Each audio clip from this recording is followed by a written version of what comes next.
Whenever a user submits a form created with Gravity Forms, they'll either be presented with a confirmation message or directed to a new page.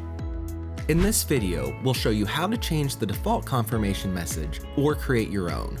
If we navigate to the confirmation settings for a form, we can edit the default confirmation message by clicking on its title or clicking the edit button that appears when you hover over it. There are 3 types of confirmations that you can choose from: text, page, and redirect. Text confirmations are the easiest to set up. They simply display a bit of text when a user submits a form.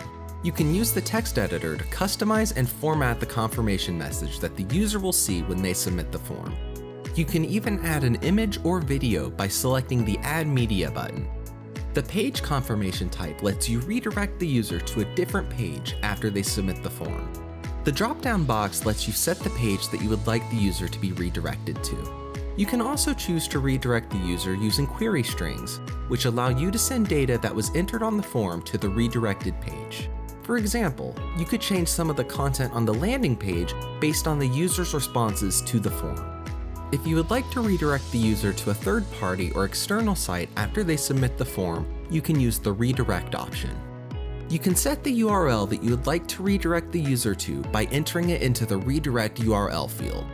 Just like the page confirmation type, you can also use query strings to pass form information to the redirect URL. Once you're done, be sure to save your changes and you'll be good to go. If you found this video helpful, please consider subscribing to the channel for more guides and tutorials on all things Gravity Forms. Thanks for watching.